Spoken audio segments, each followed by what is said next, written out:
Sri Adur Prakash.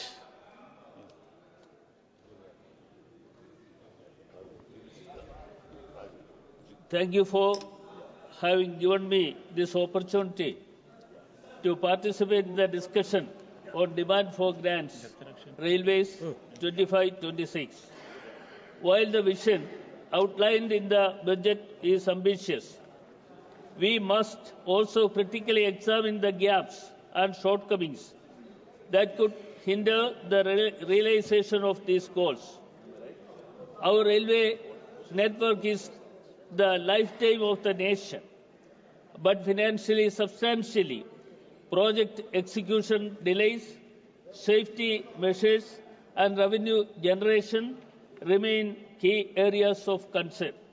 The total capital outlay for the year 25-26 remains at 2,65,200 crore, the same as that of 24-25. This includes 2,52,200 crore from gross budgetary support, 3,000 crore from internal resources, and 10,000 crore from external budgetary resources. However, this static allocation does not consider the rising infrastructure inflation and maintenance needs. More concerning is the continued stagnation in internal resource generation.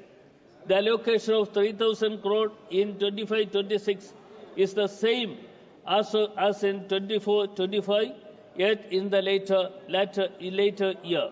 Only 767 crore was realized by January 25, amounting to just 26 utilization. This calls into question of ability of the railways to generate self-sustaining revenue, putting excessive reliance on government support. The financial burden of outstanding borrowings is also alarming. As of December 31st, 24, IRFC's outstanding debt stood 4,06,000 crore, 4.06 lakh crore. While the government has refrained from fresh borrowing, this significant liability continues to strain railway finances. The lease financing model in which IRFC leases assets to Indian Railways requires half-yearly lease payments, adding financial pressures. Furthermore, the revised estimates for net revenue 24-25 were reduced over 50% from the budgeted amount, reflecting an inability to meet financial targets. Past data shows similar trends. Within net revenue estimates revised downward for over 50% in multiple years, including 2018-19 minus 53%, 19-20 minus 57%, to 2021 minus 56%. This recurring pattern raises serious concerns about financial planning.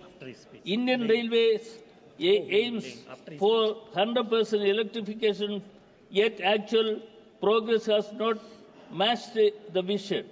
While 6,150 crores has been allocated for electrification projected in 25-26. Historical data shows that utilization rates have often been below expectation.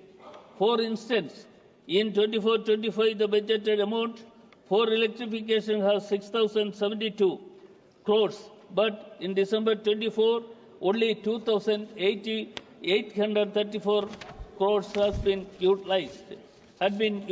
This slow execution delays the shift towards energy efficient and environmentally friendly rail transport. Similarly, track renewal is critical for safety, yet despite of an allocation of 22,800 crore, previous years' trends indicate shortfall in achieving targets. In 2024-25, out of allocated 22,669.05 crore, only 17,728 crore had been spent. This gap suggests the project execution bottleneck that must be addressed. The freight sector remains a key revenue generator, yet dependent on traditional bulk cargo such as coal continues. The dedicated freight corridors are still incomplete, which leads to the congestion on passenger routes.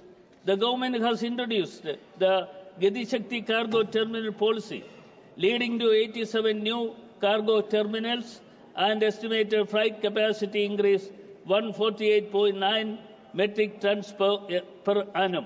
However, the lack of aggressive expansion into containerized high-level value of segments remains in a short lead concession scheme introduced to attract short-distance freight has also failed to make significant impact due to logistical inefficiencies.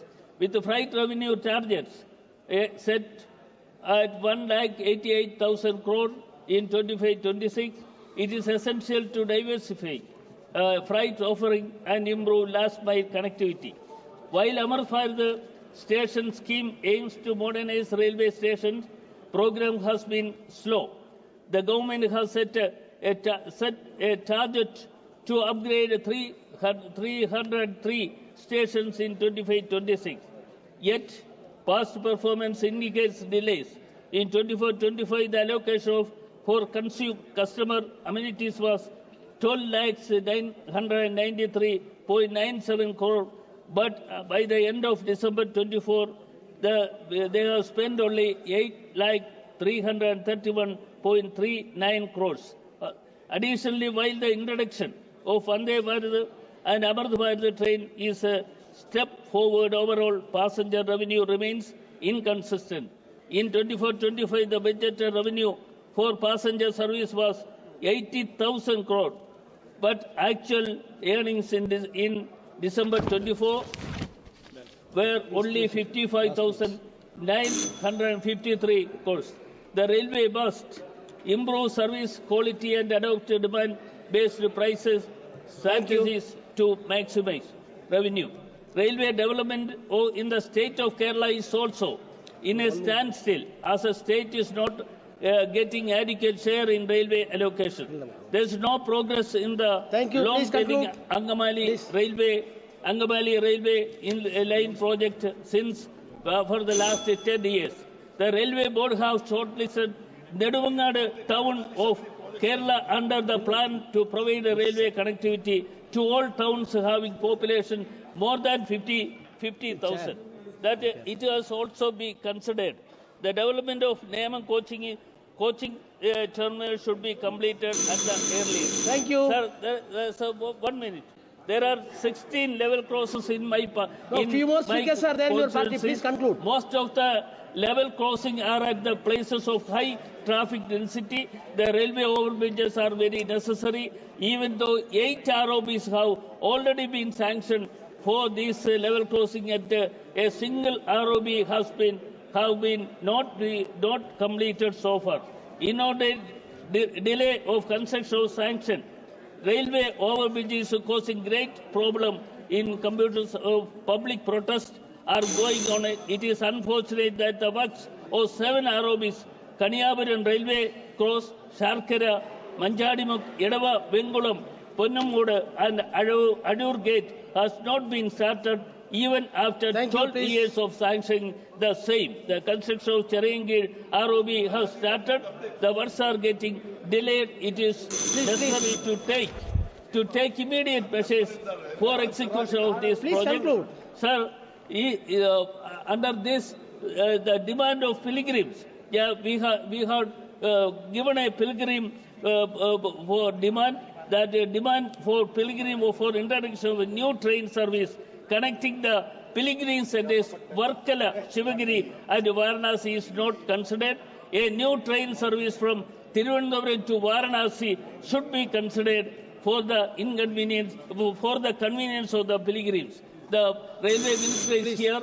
He will consider this. Yes, he will consider. Please, he will consider and Honourable Minister, you consider it, please. action and Yes, he will consider. Don't worry. Please conclude. Yeah, Your please allow me for this Yes. consideration and Thank you. Thank please. you. माननीय सदस्य राजमोहन उन्नीथन जी।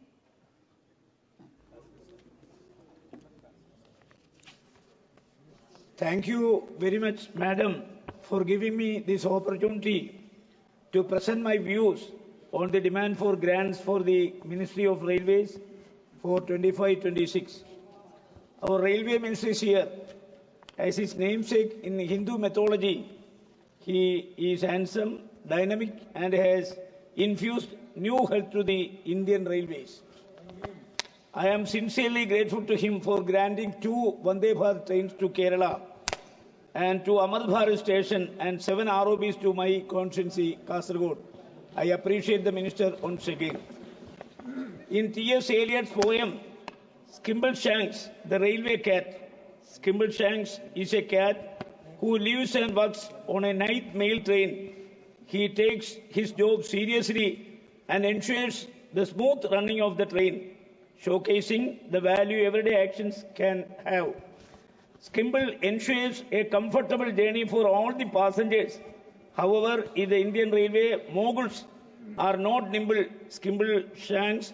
At least as far Kerala is concerned, Kerala has always been given scant regard in railway development and modernization. Kerala has long wished list for railway expansion. Kerala's hopes for new trains and railway projects were once again unfulfilled as the details of the year's railway budgets were released. Sir, the state saw a new announcement for train services or major infrastructure developments. I am sorry to say that the budget failed to mention some of Kerala's long-awaited projects, such as Sabari project and the memo service. Sir, despite its strategic coastal significance and high passenger demand, Kerala's railway network remains one of the most underdevelopment in India. The state plea for critical projects such as Sabari rail link connecting pilgrimage centers and the memo services to reduce congestion has fallen on deaf ears. While other states celebrate new Vande Bharat trains and futuristic stations, Kerala proposals gather dust in bureaucratic files. This neglect is not merely as a result of administrative oversight. It reflects a systematic bias against a state that significantly contributes to India tourism and remittance economy but struggle with outdated infrastructure. The plight of Kasaragod, Kerala, northernmost district, that is my constituency, epitomizes this injustice. For decades, the Kanyanad-Kaniyur railway line, a vital connection to Karnataka, has been stalled due to delayed no objection certificate from the neighboring state. This project, languishing in procedural limbo, could revolutionize cross-border connectivity and trade. The central government must intervene to expedite approvals, recognize that infrastructure projects Kerala are not just regional necessities but national imperatives. The underutilized land at Kumbala station in Kasaragod presents a notable opportunity.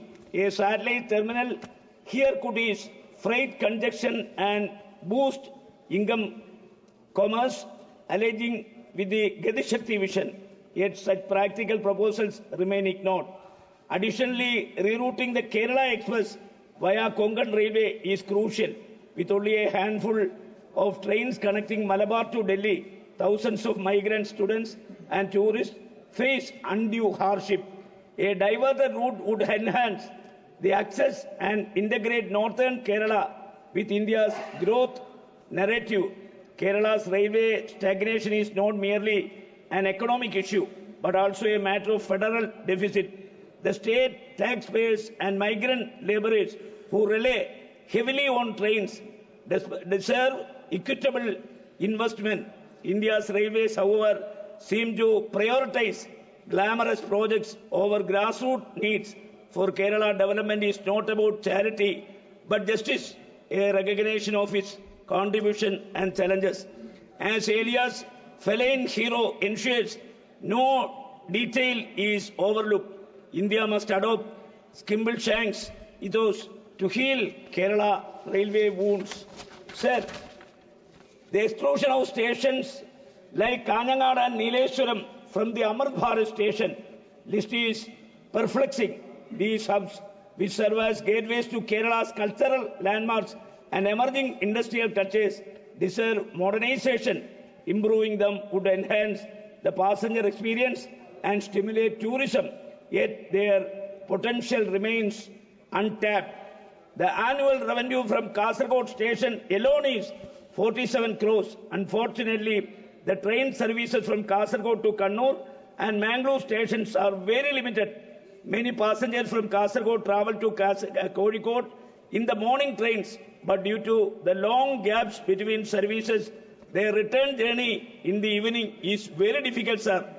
2 trains can be extended to Kasaragod at convenient timing. Shornur-Kannur Special Express 06031 up to Mangalore and 16608 Coimbatore-Kannur Express to Kasaragod and halt there.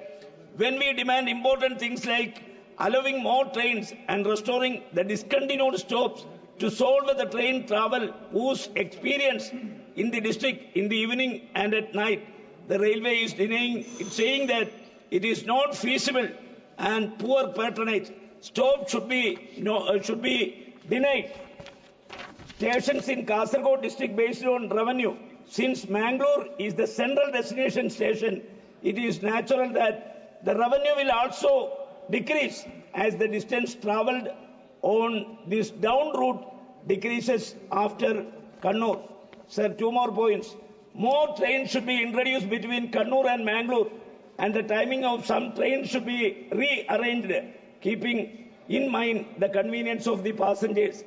Extension of Ernakulam-Kannur Executive Express to Kasaragod district, railway land available at Neeleshwaram and Kumbala for upgrading as halting station if the Mangalore station facing space problem.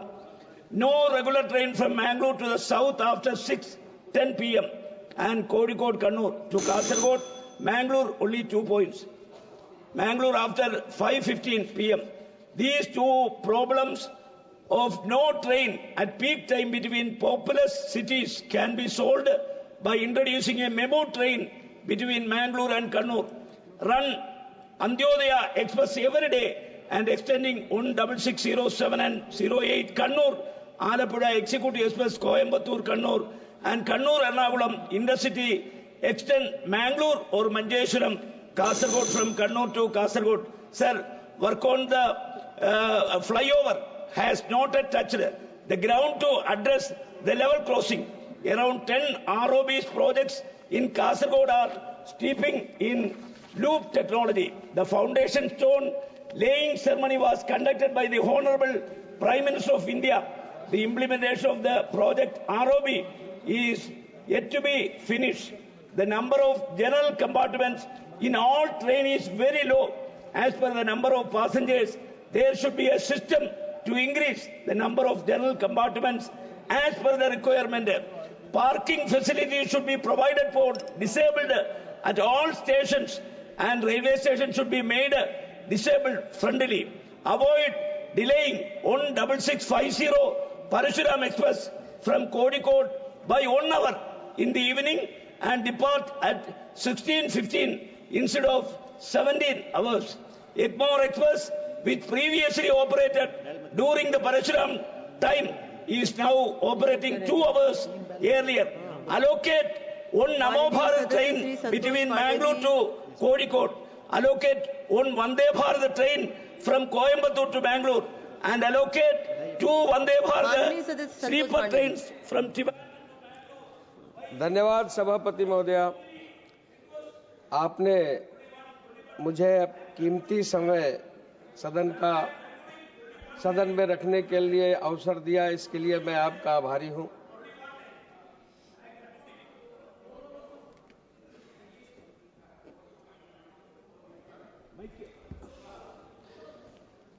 Allocate 2 Vande Bharat sleeper train from Trivandrum to Mangalore and vice versa. I strongly request that the demands raised be given due importance and a solution in the matter of restoring free travel for senior citizens also.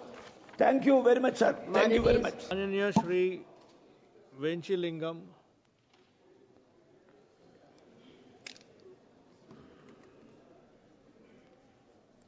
மாண்புமிகு பேரவைத் தலைவர் அவர்களே,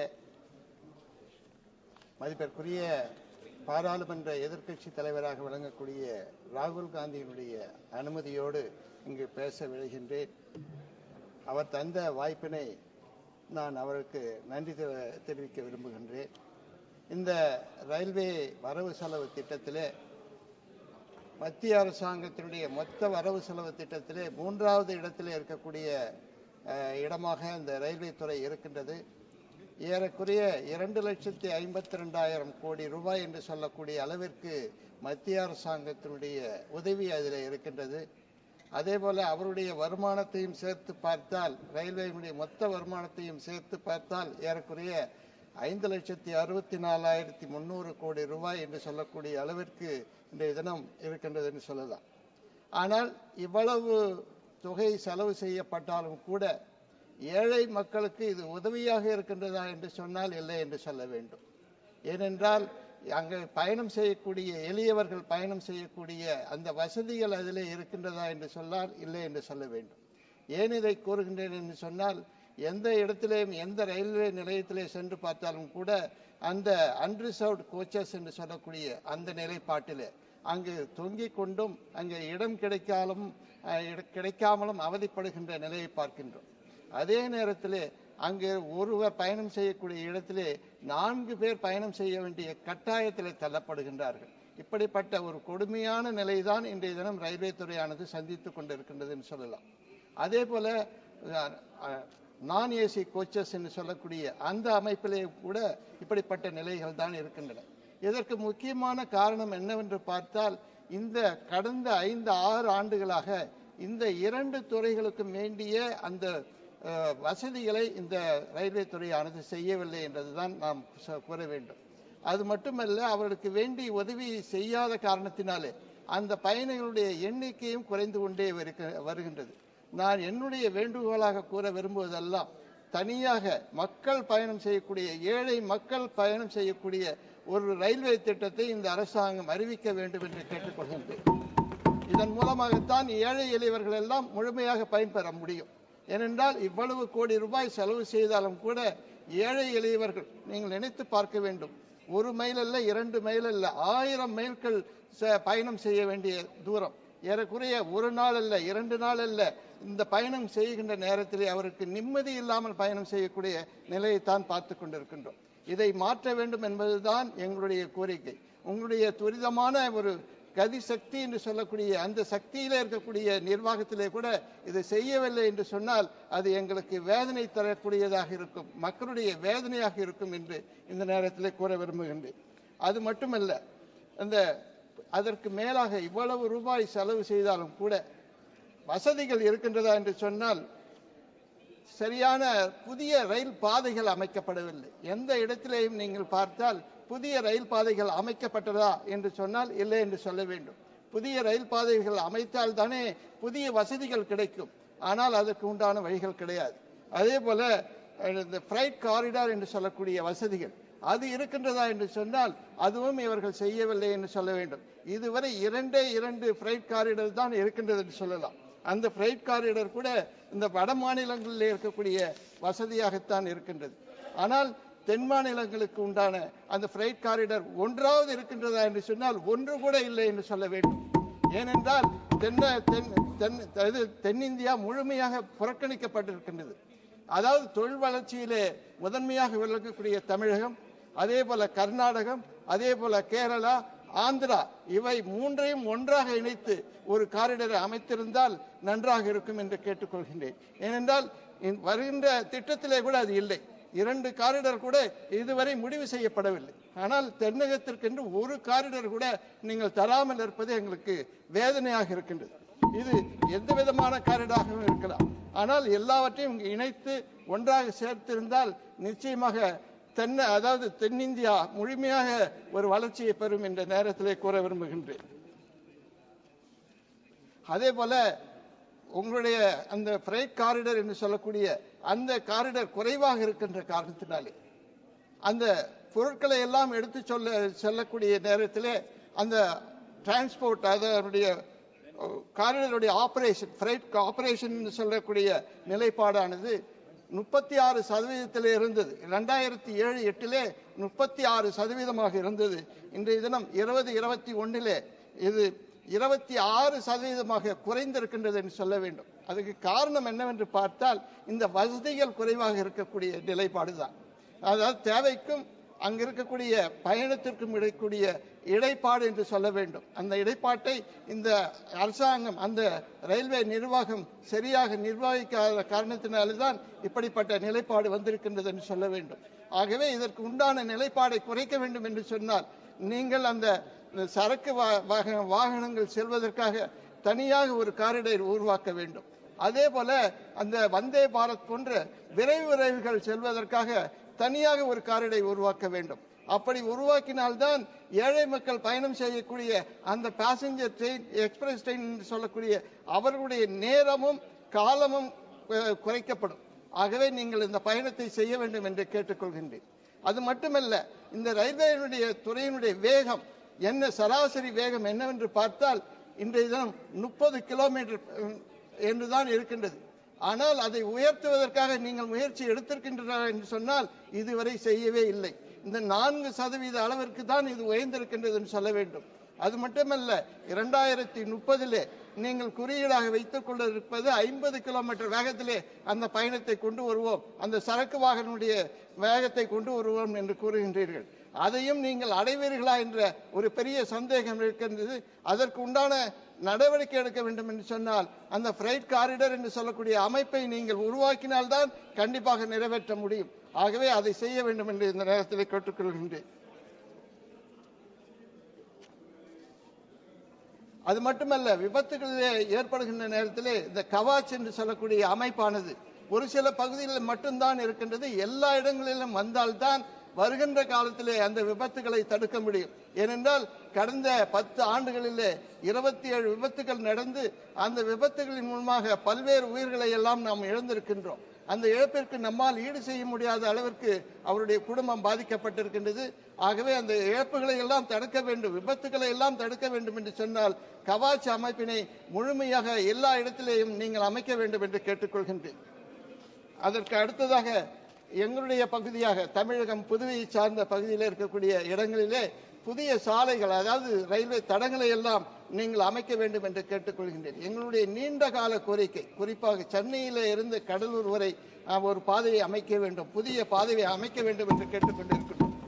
அதனுடைய முக்கிய நோக்கமே என்னவென்று சொன்னால் உங்களுடைய பயண நேரத்தை குறைப்பதற்கு நிச்சயமாக அது உதவும் என்பதுதான். அது மட்டுமல்ல, கடலோர மாவட்டங்களிலே தமிழகத்தில் இருக்கக்கூடிய கடலோர மாவட்டங்களை எல்லாம் ஒன்றாக இணைக்கக்கூடிய ஒரு பாதை என்று சொன்னால் அந்த கடலூர் சென்னை பாதை என்றுதான் சொல்ல வேண்டும். அது புதுவை வழியாக வருகின்ற காரணத்தினாலே எங்களுடைய உரிமையும் அதிலே இருக்கின்றது என்று கூற விரும்புகின்றேன். அதே போல கடலூரில் இருந்து புதுவை வழியாக திண்டிவனம் இடத்திற்கு ஒரு பாதை, புதிய பாதையை அமைக்க வேண்டும். அந்த புதிய பாதையானது மதிப்பிற்குரிய நம்முடைய ஆரணி எம்பி அவர்கள் பேசியது போல அந்த பகுதியில் வரக்கூடிய பகுதிதான் என்று சொல்ல வேண்டும். அந்த திட்டத்தையும் உடனடியாக எடுத்துக்கொள்ள வேண்டும் என்று கேட்டுக்கொள்கின்றேன். அது மட்டுமல்ல, புதுச்சேரியிலிருந்து மைசூருக்கு வந்தே பாரத் என்று சொல்லக்கூடிய அந்த ரயில் அமைப்பினை உருவாக்கி தர வேண்டும். ஏனென்றால் புதுவைக்கென்று இதுவரை வந்தே பாரத் ட்ரெயினே இல்லை என்ற காரணத்தினாலே அந்த கோரிக்கையை நான் வைக்கின்றேன். அதே போல காரைக்காலிலிருந்து பேரளம் செல்லக்கூடிய பாதையானது நிறைவு செய்யக்கூடிய அளவிலே இருக்கின்றது, திறக்கக்கூடிய அளவிலே செயல்படக்கூடிய அளவிலே வந்திருக்கின்றது. அதை உடனடியாக செயல்படுத்த வேண்டும் என்று கேட்டுக்கொள்கின்றேன். புதுவையில இருந்து திருச்சிக்கு மெமோ ட்ரெயினை விட வேண்டும் என்று கேட்டுக்கொள்கின்றேன். அதே போல புதுவையில இருந்து திருச்செந்தூருக்கு ரயில் விட வேண்டும் என்று கேட்டுக்கொள்கின்றேன்.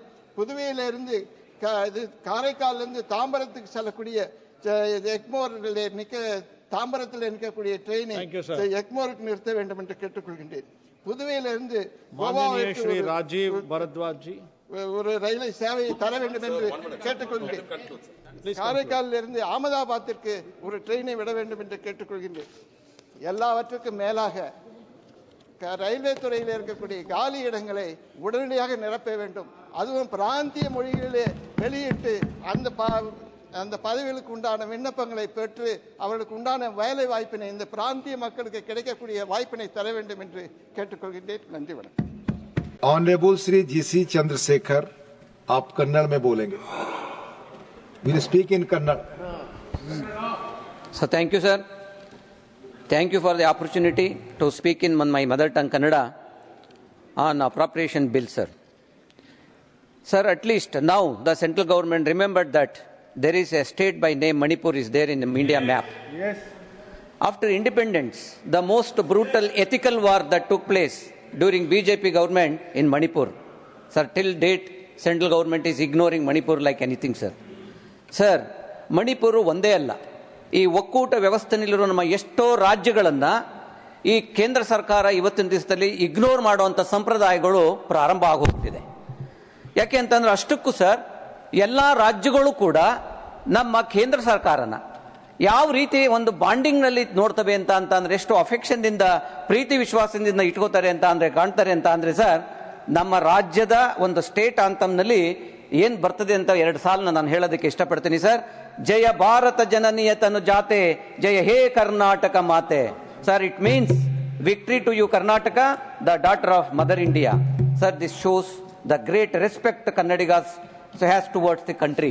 Sir, namdonde alla sir, not only in Karnataka, all the states in the country, they have so much of affection on the country sir. So, but andre sir, ಕೇಂದ್ರ ಸರ್ಕಾರ ಇವತ್ತು ಅದೇ ಒಂದು ಅಫೆಕ್ಷನ್ ನ ಮಗಳು ಒಂದು ಇರುವಂತ ಅಫೆಕ್ಷನ್ ನ ಇವತ್ತು ರಾಜ್ಯಗಳ ಮೇಲೆ ತೋರಿಸ್ತಾ ಇದೆಯಾ ಅಥವಾ ಮಲತಾಯಿ ಧೋರಣೆ ತೋರಿಸ್ತಾ ಇದೆಯಾ ಅಂತ ಅನ್ನೋದ್ರ ಬಗ್ಗೆ ಇವತ್ತು ನಾನು ಕೆಲವು ಎಕ್ಸಾಂಪಲ್ ನ, ಇವತ್ತು ಮಣಿಪುರ ಒಂದೇ ಅಲ್ಲ ಸರ್, ಸಾಕಷ್ಟು ರಾಜ್ಯಗಳನ್ನ ಇಗ್ನೋರ್ ಮಾಡ್ತಾ ಇರೋದ್ರಿಂದ ಆ ರಾಜ್ಯಗಳು ಕೂಡ ಮಣಿಪುರ ತರ ಬೇರೆ ರೀತಿಯಲ್ಲಿ ನಲಗುವಂತ ಒಂದು ವ್ಯವಸ್ಥೆ ಇವತ್ತು ನಿರ್ಮಾಣ ಆಗಿ ಹೋಗಿದೆ ಸರ್. ಅದಕ್ಕೆ ಒಂದು ಎಕ್ಸಾಂಪಲ್ ಆಗಿ ನಾನು ನನ್ನ ಕರ್ನಾಟಕದ ಕೆಲವು ವಿಚಾರಗಳನ್ನ ನಿಮ್ಮ ಮುಂದೆ ಇಡೋದಕ್ಕೆ ನಾನು ಇಷ್ಟಪಡ್ತೀನಿ ಸರ್. ಅದನ್ನ ನಂತರ ಅದು ನಿಮ್ಮ ವಿವೇಚನೆಗೆ ಬಿಟ್ಟಿದ್ದು, ಅವ್ರು ಇಗ್ನೋರ್ ಮಾಡ್ತಾವ್ರೋ ಇಲ್ಲೋ ಅನ್ನೋದ್ರ ಬಗ್ಗೆ ನೀವು ಅದನ್ನ ಡಿಸೈಡ್ ಮಾಡಿ ಸರ್. ಸರ್, 2017-18 ರಿಂದ 2024 ಫೆಬ್ರವರಿವರೆಗೆ ಕರ್ನಾಟಕ ನ್ಯಾಷನಲ್ GDPಗೆ ಸುಮಾರು 9% ಕೊಡುಗೆ ಕೊಟ್ಟಿದೆ ಸರ್. ಕರ್ನಾಟಕ ಸರ್, ನಮ್ಮ ರಾಜ್ಯ ಇಡೀ ದೇಶದಲ್ಲಿ second tax highest tax pay ಮಾಡ್ತಾ ಇರುವಂತದ್ದು ರಾಜ್ಯ ಅಂದ್ರೆ ಇವತ್ತು ನಮ್ಮ ರಾಜ್ಯ ಸರ್. ಇವನ್ IT BT ನಲ್ಲಿ ನಂಬರ್ 1 ಇದ್ದೀವಿ. ಮತ್ತೆ ಇಷ್ಟೊಂದು ಸಮೃದ್ಧಿ ಆಗಿದ್ದಂತ ನಮ್ಮ ರಾಜ್ಯನ ಇವತ್ತು ಕೇಂದ್ರ ಸರ್ಕಾರ ವ್ಯವಸ್ಥಿತವಾಗಿ ಒಂದು ಬಡ ರಾಜ್ಯವನ್ನಾಗಿ ಮಾಡಬೇಕು ಅಂತ ಒಂದು ಹುನ್ನಾರವನ್ನ ಮಾಡ್ತಾ ಇರೋದು ನಿಜವಾಗ್ಲೂ ಕೂಡ ಬಹಳ ಒಂದು ಶೋಚನೀಯವಾದಂತ ವಿಚಾರ ಸರ್. ನಾನು ಯಾಕೆ ಈ ಮಾತನ್ನ ಹೇಳ್ತಾ ಇದ್ದೀನಿ ಅಂದ್ರೆ ಸರ್, ಕಳೆದ 5 ವರ್ಷಗಳಲ್ಲಿ ನಮ್ಮ ಕರ್ನಾಟಕಕ್ಕೆ 2017-18 ರಿಂದ 24 ಫೆಬ್ರವರಿವರೆಗೆ ನಮ್ಮ ರಾಜ್ಯಕ್ಕೆ ಬರಬೇಕಾಗಿದ್ದಂತ ತೆರಿಗೆ ಪಾಲಿನಲ್ಲಿ 1.65 ಲಕ್ಷ ಕೋಟಿ ಕೇಂದ್ರ ಸರ್ಕಾರ ನಮಗೆ ಕೊಟ್ಟಿಲ್ಲ ಸರ್. ಸರ್, 1.6 ಲಕ್ಷ ಕೋಟಿ ಅಂತ ಅಂದ್ರೆ that's not a small money for any state sir, it's a very big money. So ಅದನ್ನ ಕೊಡದೇ ಇದ್ದಾಗ to running the state it is not so easy sir. ಯಾವ ರೀತಿನಲ್ಲಿ ನಮ್ಮ ರಾಜ್ಯಕ್ಕೆ ತೊಂದರೆ ಆಗಿದೆ ಅನ್ನೋದ್ರ ಬಗ್ಗೆ ನಿಮ್ಗೆ ಹೇಳ್ಕೊಂಡು ಹೋಗ್ತೀನಿ ಸರ್. ಸರ್, ಕೇಂದ್ರ ಸರ್ಕಾರದ ವೈಜ್ಞಾನಿಕವಲ್ಲದ GST ನೀತಿಗಳ ಕಾರಣದಿಂದ ಕರ್ನಾಟಕ 59,274 ಕೋಟಿ ನಮಗೆ ನಷ್ಟ ಆಯ್ತು ಸರ್. ನಮಗೆ ಅದನ್ನ ಕೊಡ್ಲಿಲ್ಲ ಸರ್. ಎರಡನೇದು, 15ನೇ ಹಣಕಾಸು ಆಯೋಗವು ಕರ್ನಾಟಕದ ತೆರಿಗೆ ಹಂಚಿಕೆಯನ್ನ 4.7% ಇಂದ 3.6%ಗೆ ಕಡಿಮೆ ಮಾಡಿದ್ರಿಂದ ಕೆಲವು ಕಳೆದ 5 ವರ್ಷಗಳಲ್ಲಿ ಸುಮಾರು 65,000 ಕೋಟಿ ರೂಪಾಯಿ ನಮಗೆ ರಾಜ್ಯಕ್ಕೆ ಬರಬೇಕಾಗಿದ್ದು ನಮಗೆ ಬರಲಿಲ್ಲ ಸರ್. ಅದು ಹೇಗಾಯ್ತು ಅಂತ ಅಂದ್ರೆ ಸರ್, ಇದನ್ನ ಗಮನ ಇಟ್ಟು ತಾವು ಕೇಳಬೇಕು. ಏಕೆಂತ ಅಂದ್ರೆ ಇವತ್ತು ನಾವು ಎಲ್ಲ ಎಷ್ಟೋ ಸ್ಟೇಟ್ಗಳಿಗೆ ಹಣಕಾಸನ್ನ ಇದನ್ನ ಕೊಡಲ್ಲ, ಮಣಿಪುರ ಕೊಡಲ್ಲ, ಅಲ್ಲಿ ಕೊಡಲ್ಲ ಅಂತ ನಾವು ಹೇಳ್ತೀವಿ ಸರ್. ರಾಜ್ಯಗಳಲ್ಲಿ ಪ್ರೋಗ್ರೆಸಿವ್ ಸ್ಟೇಟ್ ಏನಿರ್ತವೆ ಆ ರಾಜ್ಯಗಳನ್ನ ಬಹಳ ಉದಾರತೆಯಿಂದ ಕೇಂದ್ರ ಸರ್ಕಾರ ನೋಡ್ಬೇಕಾಗತ್ತೆ ಸರ್. ಅದಕ್ಕೆ ಉದಾಹರಣೆಯಾಗಿ ನಾನು ಹೇಳ್ತೀನಿ ಸರ್, 15ನೇ ಹಣಕಾಸು ಆಯೋಗದ ಶಿಫಾರಸ್ನಿಂದ 2020-21ರಲ್ಲಿ ಸರ್ ಅವರ ಆಯೋಗದ ಒಂದು ಶಿಫಾರಸ್ನಿಂದ ನಮಗೆ ಬಂದಿದ್ದು 21,694 ಕೋಟಿ ಆದ್ರೆ ಸರ್, 14ನೇ ಆಯೋಗ ಏನಾದರೂ ರೆಕಮೆಂಡ್ ಮಾಡಿದ್ದಿದ್ರೆ 28,024 ಕೋಟಿ ಬರ್ತಿತ್ತು. ಅಂದ್ರೆ ಸುಮಾರು 6,330 ಕೋಟಿ ನಮಗೆ ಆ ವರ್ಷ ಲಾಸ್ ಆಯ್ತು. ಸೊ 21-22ರಲ್ಲಿ ಸುಮಾರು 9,000 ಕೋಟಿ ಲಾಸ್ ಆದ್ರೆ 22-23ರಲ್ಲಿ 10,000 ಕೋಟಿ ಸರ್. ಹಿಂಗೆ ಕಳೆದ 5 ವರ್ಷಗಳಲ್ಲಿ ಸರ್ ನಮಗೆ ಲಾಸ್ ಆಗಿದ್ದು 62,000 ಕೋಟಿ ಸರ್. ಇದು ಒಂದು ಭಾಗ ಆದ್ರೆ ಕೇಂದ್ರ ಸರ್ಕಾರ ಇವತ್ತು ಸೆಸ್ಸು ಮತ್ತೆ ಸರ್ಚಾರ್ಜ್ಗಳನ್ನ ಸುಮಾರು 17 ರೀತಿಯಾಗಿ ವಿಭಿನ್ನ ರೀತಿಯಾಗಿ ಇವತ್ತು ಸರ್ಚಾರ್ಜ್ ಮತ್ತೆ ಚಾರ್ಜ್ನ ಕಲೆಕ್ಟ್ ಮಾಡ್ತಾ ಇದೆ ಸರ್. ಅಂದ್ರೆ GSTಗಿಂತ ಮುಂಚೆ 2017ಕ್ಕಿಂತ ಮುಂಚೆ ಸೆಸ್ ಶುಲ್ಕ ಕೇಂದ್ರ ಸರ್ಕಾರದ ಒಟ್ಟು ತೆರಿಗೆ ಆದಾಯದ GTR ಮೇಲೆ ಸುಮಾರು 10ರಿಂದ 12% ಇದ್ದದ್ದು ನಂತರ 23-24ರ ಹೊತ್ತಿಗೆ ಸೆಸ್ ಮತ್ತು ಶುಲ್ಕವು ಒಟ್ಟು ತೆರಿಗೆ ಆದಾಯದ 20% ಆಗಿದೆ ಸರ್. ತಮಗೆ ಗೊತ್ತಿದೆ, ಈ ಕಾಂಪೊನೆಂಟ್ನ ಕೇಂದ್ರ ಸರ್ಕಾರ ರಾಜ್ಯ ಸರ್ಕಾರಗಳ ಜೊತೆ ಹಂಚಿಕೊಳ್ಳಲ್ಲ. ಇದರಿಂದ ರಾಜ್ಯ ಸರ್ಕಾರಗಳಿಗೆ ಬಹಳ ಅನ್ಯಾಯ ಆಗುತ್ತೆ ಸರ್. 10-12% ತನಕ ಇವ್ರು ಇಟ್ಕೊಂಡು ಅದ್ರ ಮೇಲ್ ಬಂದಿದ್ದನ್ನ ಅದನ್ನ ಕೇಂದ್ರ ರಾಜ್ಯ ಸರ್ಕಾರಗಳಿಗೆ ಕೊಡ್ಲಿಲ್ಲ ಅಂತ ಅಂದ್ರೆ ಅದು ಬಹಳ ದೊಡ್ಡ ಅನ್ಯಾಯ ಆ ರಾಜ್ಯಗಳಿಗೆ ಆಗುತ್ತೆ. ಅದೇ ರೀತಿಯಲ್ಲಿ ನಮ್ಗೆ ಇವತ್ತು ಆಗಿರುವಂತ ಅನ್ಯಾಯ ಸರ್ 55,000 crores ನಮ್ಗೆ ಇದರಿಂದ ನಷ್ಟವಾಗಿದೆ ಸರ್.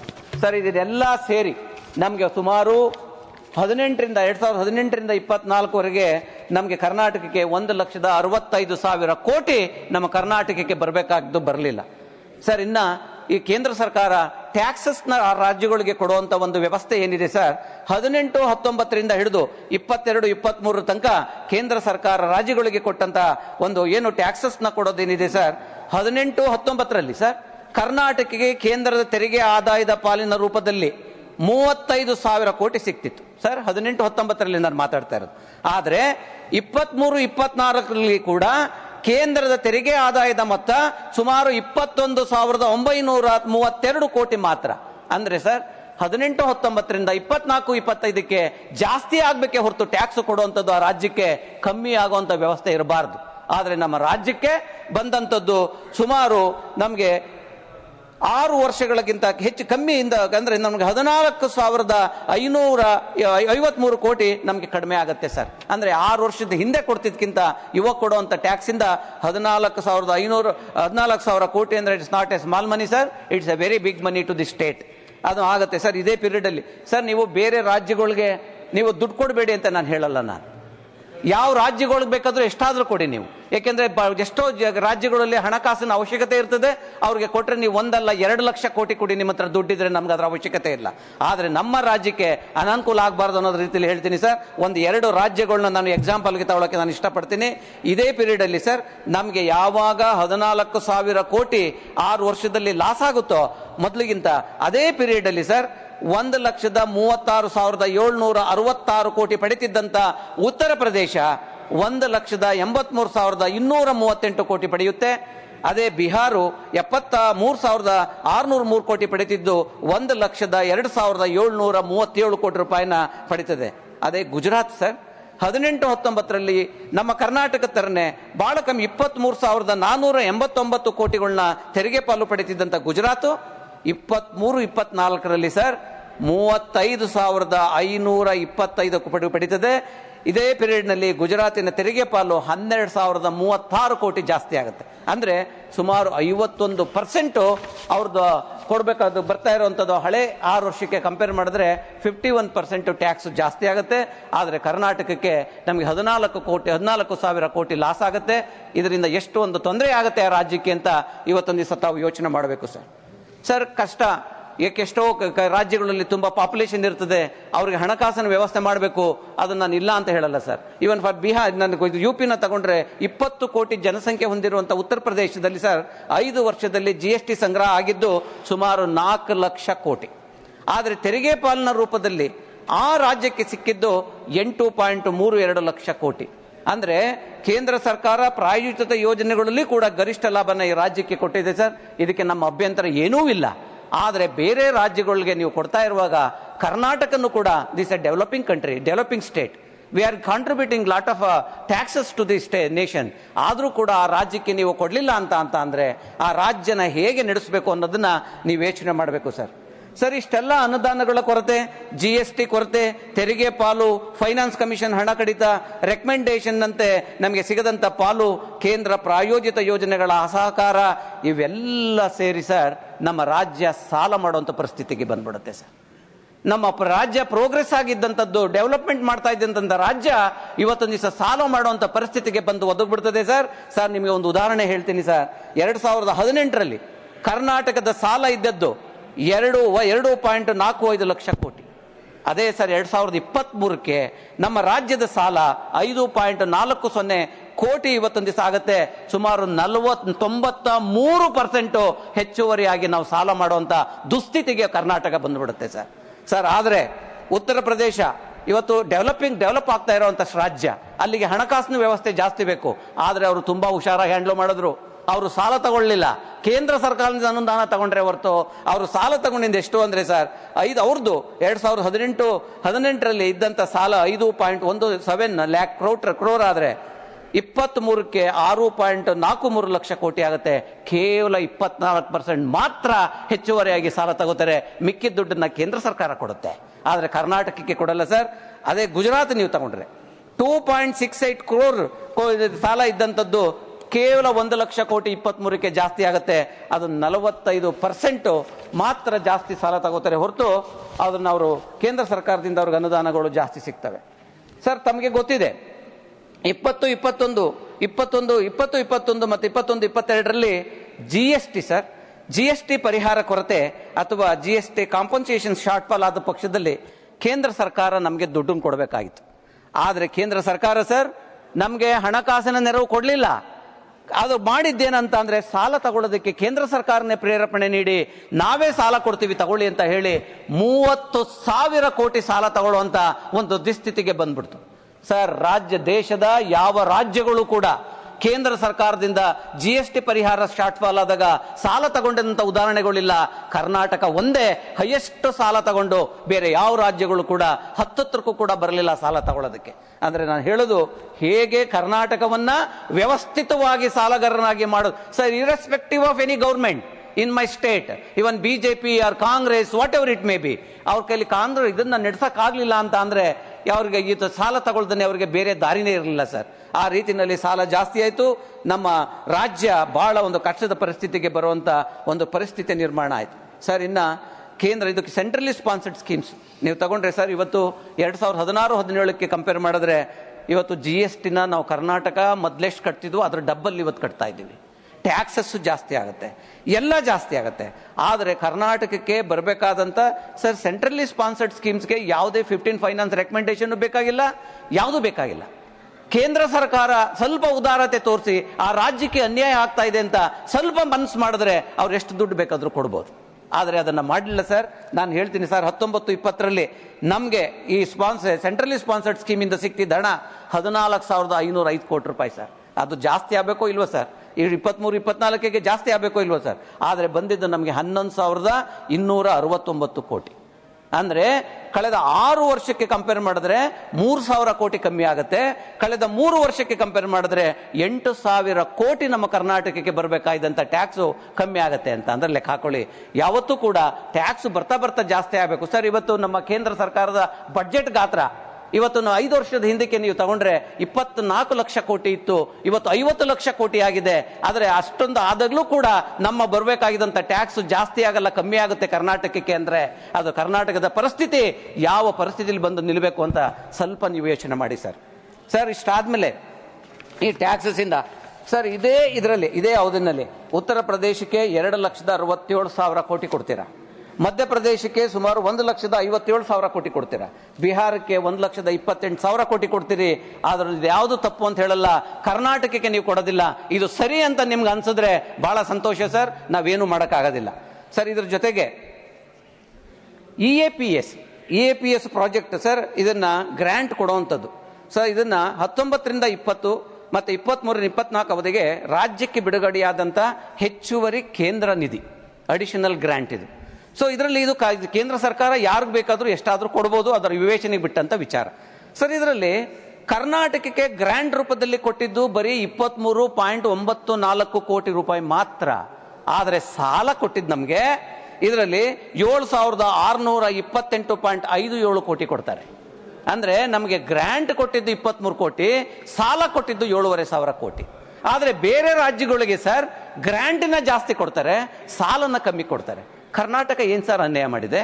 ಇಷ್ಟು ಕಾಂಟ್ರಿಬ್ಯೂಷನ್ ಕೊಟ್ಟು ಇಷ್ಟೊಂದೆಲ್ಲ ನಾವು ಅವ್ರ ಜೊತೆ ನಿಂತ್ಕೊಂಡು ಸರ್ ಬಹಳ ಕರ್ನಾಟಕ ಎಷ್ಟರ ಮಟ್ಟಿಗೆ ಜೊತೆಲಿತ್ತು ಅಂತ ಅಂದ್ರೆ ಸರ್ದಾರ್ ವಲ್ಲಭಾಯ್ ಪಟೇಲ್ ಅವರು ಒಂದು ಒಕ್ಕೂಟ ವ್ಯವಸ್ಥೆನ ಎಲ್ಲಾ ರಾಜ್ಯಗಳನ್ನು ಸೇರಿಸ್ಕೊಳ್ಳಕ್ಕೆ ಹೋದಂತ ಸಂದರ್ಭದಲ್ಲಿ, ಮೈಸೂರು ಸಂಸ್ಥಾನಕ್ಕೆ ಬಂದಂತ ಸಂದರ್ಭದಲ್ಲಿ ನಮ್ಮ ರಾಜ್ಯನ ನೋಡಿ ಹೇಳಿದ್ರಂತೆ, ಸರ್ದಾರ್ ವಲ್ಲಭಾಯ್ ಪಟೇಲ್ ಮೈಸೂರು ಅಂತ ಶ್ರೀಮಂತ ರಾಷ್ಟ್ರಗಳು ಇದ್ರೆ ಇದಕ್ಕೆ ಒಕ್ಕೂಟದ ವ್ಯವಸ್ಥೆದ ಅವಶ್ಯಕತೆನೇ ಇಲ್ಲ ಅಂತ, ಅಷ್ಟೊಂದು ಶ್ರೀಮಂತವಾಗಿದ್ದಂತ ನಮ್ಮ ನಾಡು ಸರ್ ಇವತ್ತು ಈ ದುಸ್ಥಿತಿಗೆ ಬರಲಿಕ್ಕೆ ಇವತ್ತು ಕೇಂದ್ರ ಸರ್ಕಾರ ವ್ಯವಸ್ಥಿತವಾಗಿ ನಮ್ಮನ್ನ ಬಡ ರಾಜ್ಯ ಮಾಡೋದಕ್ಕೆ ಹೊರಟಿದೆ ಸರ್. ಇದು ಸರಿ ಇಲ್ಲ ಸರ್. ಸರ್ ಇದೇ ರೀತಿ ಇದೇ ಅವಧಿಗೆ ಸ್ಪೆಷಲ್ ಅಸಿಸ್ಟೆನ್ಸ್ ಗ್ರಾಂಟ್ ನಲ್ಲಿ ಕೂಡ ರಾಜ್ಯಕ್ಕೆ ಕಳೆದ 5-6 ವರ್ಷಗಳಲ್ಲಿ ಸರ್ ಒಂದೇ ರೂಪಾಯಿನ ಕೊಡಲಿಲ್ಲ ಸರ್, ₹1 ಕೊಡಲಿಲ್ಲ ಸರ್. ಸೊ ಇದ್ರ ಜೊತೆಗೆ ಸರ್ ಬರ, ಡ್ರಾಟ್ ಸರ್, ಇದು ಬಹಳ ಮುಖ್ಯವಾದಂತ ವಿಚಾರ. ಇದಕ್ಕೆ ಯಾರ ಒಂದು ರೆಕಮೆಂಡೇಶನ್ ಬೇಕಾಗಿಲ್ಲ, ಅವ್ರು ವಿವೇಚನೆ ಬಿಟ್ಟಿದ್ದು, ಕ್ಯಾಬಿನೆಟ್ ವಿವೇಚನೆ ಬಿಟ್ಟಿದ್ದು, ಪ್ರಧಾನಮಂತ್ರಿಗಳು ವಿವೇಚನೆ ಬಿಟ್ಟಿದ್ದು, ಅವ್ರು ಯಾರಿಗೆ ಬೇಕಾದ್ರೂ ಕೊಡ್ಬೋದು ಸರ್. ಮೊನ್ನೆ ಇದೇ ಸೆಷನ್ ನಲ್ಲಿ ಒಂದು ಕ್ವಶನ್ಗೆ central government agriculture welfare minister ಅವರು ಒಂದು ಪ್ರಶ್ನೆಗೆ ಉತ್ತರ ಕೊಡ್ತಾರೆ. ರಾಷ್ಟ್ರೀಯ ಮಳೆ ಆಶ್ರಿತ ಪ್ರದೇಶ ಪ್ರಾಧಿಕಾರ, national rainfed area authority of India ಒಂದು ರಿಪೋರ್ಟ್ ಕೊಡುತ್ತೆ ಸರ್. ಆ ರಿಪೋರ್ಟ್ ಅಲ್ಲಿ ಇಡೀ ದೇಶದಲ್ಲಿ ಎಷ್ಟು ಜಿಲ್ಲೆಗಳು ತುಂಬಾ ಬರದಿಂದ ತತ್ತರಿಸ್ತಾ ಇದಾವೆ ಅಂತ ಅವರು ಅದರಲ್ಲಿ ಕೊಡ್ತಾರೆ. 24 ಜಿಲ್ಲೆಗಳು ತತ್ತರಿಸ್ತಾ ಇದಾವೆ, ಅದರಲ್ಲಿ 16 ಜಿಲ್ಲೆಗಳು ಕರ್ನಾಟಕದಿಂದ ಮಾತ್ರ ಅಂತ ಹೇಳ್ತಾರೆ ಸರ್. ಇಡೀ ಕಂಟ್ರಿನಲ್ಲಿ 24 ಜಿಲ್ಲೆ, ನಾನು ಹೇಳಿರೋದಲ್ಲ, ಕೇಂದ್ರ ಸರ್ಕಾರದ ಮಂತ್ರಿಗಳು ಹೇಳಿರೋ ಮಾತಿದು. ಅಲ್ಲಿ ಕ್ವಶನ್ಸ್ಗೆ, ಸ್ಟಾರ್ ಕ್ವಶನ್ಸ್ಗೆ ಆನ್ಸರ್ ಮಾಡಿರೋದು ಸರ್ ಇದು. ಇದರಲ್ಲಿ ಹೇಳುವಂತ ಕ್ವಶನ್, ಇದರಲ್ಲಿ ಸರ್ 16 ಡಿಸ್ಟ್ರಿಕ್ಟ್ ಕರ್ನಾಟಕದಿಂದ, ಇದಕ್ಕಿಂತ ಪ್ರೂಫ್ ಇನ್ನೇನ್ ಬೇಕು ಸರ್? 16 ಡಿಸ್ಟ್ರಿಕ್ಟ್ ಅಂತ ಅಂದ್ರೆ 8 ಅಂದ್ರೆ 120 ತಾಲೂಕುಗಳು ಇವತ್ತು ಸಫರ್ ಆಗ್ತಾ ಇದ್ದಾವೆ ಸರ್. ಅಷ್ಟು ಸಫರ್ ಆದ್ರೂ ಕೂಡ ಸರ್ ಕಳೆದ 23 ವರ್ಷಗಳಲ್ಲಿ ಅಂದ್ರೆ 2001ರಿಂದ 23ರವರೆಗೆ 16 ವರ್ಷಗಳನ್ನ ಬರ ವರ್ಷಗಳು ಅಂತ ಘೋಷಣೆ ಮಾಡಲಾಗಿದೆ ಸರ್. ಯಾಕೆ ಅಂತ ಅಂದ್ರೆ ಅಷ್ಟು ಒಂದು ತೀವ್ರ ಬರಗಾಲನ ಕರ್ನಾಟಕ ಕಂಡಿದೆ.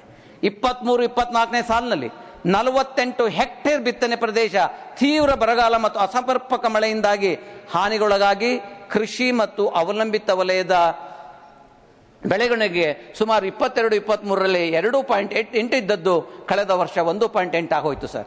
ಸರ್ ಹೀಗೆ ನಮಗೆ ಎಲ್ಲ ಇದರಲ್ಲೂ ಕೂಡ 18ರಿಂದ 23 ತನಕನೂ ಕೂಡ ಸರ್ ನಮಗೆ ಕರೆಕ್ಟ್ ಆದಂತ ನೆರವನ್ನ ಕೇಂದ್ರ ಸರ್ಕಾರ ನಿಂತುಕೊಂಡು ಕೊಡಲಿಲ್ಲ ಸರ್. ಸರ್ 23ರಲ್ಲಿ ಬಹಳ ಪ್ರಮುಖವಾಗಿ 236 ತಾಲೂಕುಗಳಲ್ಲಿ 223 ತಾಲೂಕುಗಳು ಬರಪೀಡಿತವಾಗಿ ಘೋಷಿಸಲ್ಪಡ್ತವೆ ಸರ್. ಅಂತ ಸಂದರ್ಭದಲ್ಲಿ 48 ಹೆಕ್ಟೇರ್ ಪ್ರದೇಶ ಸುಮಾರು 35,162 ಕೋಟಿ ಮೌಲ್ಯದ ಆಸ್ತಿ ಪಾಸ್ತಿ ನಷ್ಟ ಆಗುತ್ತೆ. ಬರದಿಂದ ತತ್ತರಿಸಿದ ರಾಜ್ಯ ತಮಗೆ ಬರಬೇಕಾದ, ನ್ಯಾಯವಾಗಿ ಬರಬೇಕಾದಂತ 18,000 ಕೋಟಿನ ಕೊಡಬೇಕು ಅಂತ ಅಂದ್ಬಿಟ್ಟು ಕೇಂದ್ರ ಸರ್ಕಾರಕ್ಕೆ ಬಂದು ಕೇಳ್ಕೊಳ್ತೀವಿ ಸರ್. ಪರಿಯಾಗಿ ಕೇಳ್ತೀವಿ, ಆದ್ರೆ ಕೊಡಲ್ಲ ಸರ್. ಕೊನೆಗೆ ನಾವು ಸೆಂಟ್ರಲ್ ಗೌರ್ಮೆಂಟ್ಗೆ ಹೋಗಿ ನಾವು ಇದಕ್ಕೆ ಸುಪ್ರೀಂ ಕೋರ್ಟ್ ಹೋಗಿ ನಾವು ನೆರವು ಕೇಳೋ ಪರಿಸ್ಥಿತಿ. First time in the history sir we went to the Supreme Court for the ನಮಗೆ ರಿಲೀಫ್ ಕೊಡಬೇಕು ಅಂತ. ಅವಾಗ 3,400 ಕೋಟಿನ ಇವತ್ತು ಕೇಂದ್ರ ಇವತ್ತು ಸುಪ್ರೀಂ ಕೋರ್ಟ್ನ ಆದೇಶದ ಮೇರೆಗೆ ಬಿಡುಗಡೆ ಮಾಡ್ತಾರೆ. ಅದಾದ್ಮೇಲೆ ಒಂದು ಅಫಿಡವಿಟ್ ನ ಹಾಕಿ ನಮ್ಗೆ ಯಾವ ದುಡ್ಡನ್ನು ಕೂಡ ಇನ್ನು ಕೊಡಂಗಿಲ್ಲ ಅಂತ ಅಫಿಡವಿಟ್ ಅಲ್ಲಿ ಹೇಳ್ತಾರೆ ಸರ್. ಸರ್ ಈ ತರ ಆದ್ರೆ ಯಾವತ್ತೂ ಕೂಡ ಕರ್ನಾಟಕಕ್ಕೆ ಇವತ್ತು ಅನ್ಯಾಯ ಮಾಡಿದ್ರೆ ಒಂದು ಪ್ರೋಗ್ರೆಸಿವ್ ಸ್ಟೇಟ್ ಸರ್. ಇದನ್ನ ಈಗ ಮಾಡಿದ್ರೆ ಎಷ್ಟು ಕಷ್ಟ ಇದೆ ಅಂತ ಸರ್. ಇವನ್ನ ಸ್ಪಾನ್ಸರ್ಡ್ ಇದು ಯಾವ್ಯಾವುದು ಸೆಂಟ್ರಲಿ ಸ್ಪಾನ್ಸರ್ಡ್ ಸ್ಕೀಮ್ಸ್ ಅಲ್ಲೂ ಕೂಡ ಸ್ಟೇಟ್ ಡೇಟಾ ಪ್ರಕಾರ ಇವತ್ತು ತನಕ 9,352.25 ಕೋಟಿನ ಇವತ್ತು ತನಕ ಕರ್ನಾಟಕಕ್ಕೆ ರಿಲೀಸ್ ಮಾಡಿಲ್ಲ ಸರ್. ಜನವರಿ 8 ತನಕ ಇವತ್ತು ರಿಲೀಸ್ ಮಾಡಿಲ್ಲ. 200 crores pending in mid day meal programme, 1,429.33 crores in yet to release for the National Rural Drinking Water Program. 718 crores was announced for the Upper Bhadra project, but no funds have been given, sir. Sir, ಇದನ್ನ ಸಾಕಷ್ಟು ಈ ತರ ಎದುರುಗೊಳ್ಳೋದು ನಮಗೆ ದುಡ್ಡು ಬಂದಿಲ್ಲ sir. Most importantly from 2019 to 20, December 24, 2024, Karnataka should have received 20,400 crores under the Jal Jeevan mission, sir, but till today we are not received the fund. Sir, last I'll conclude with one quote, sir. Please give me just half a minute time, sir. Please conclude. Sir, one quote I will ending with a poem of great author D.V. Gundappa, sir. That is most important, I'll tell you. ಜಾನಪದಗಳು, ರಾಜ್ಯ ಸಾಮ್ರಾಜ್ಯಗಳು, ಗುರು ಸಂಸ್ಥಾನಗಳು, ಭಾಷೆಗಳು, ವಿದ್ಯೆಗಳು ಕಾಣಿಸದೆ ಸಾಗಿ ಹೋಗು ಕಾಲ ಪ್ರವಾಹದಲ್ಲಿ ಮಾನವೀಯತೆ ನಿಂತಿರುವುದು Mankuthimma. Sir, it means nothing is permanent in this world, no power, nothing. Sir, the folk, culture, the great empire, gurukulas, religions, languages, learnings will vanish over the night, but humanity is forever. Thank you. Sir, I request central government to show humanity toward other states. Then only we can grow. That is a Okuta Vyavastha andre, that is the thing, sir. Thank you very much.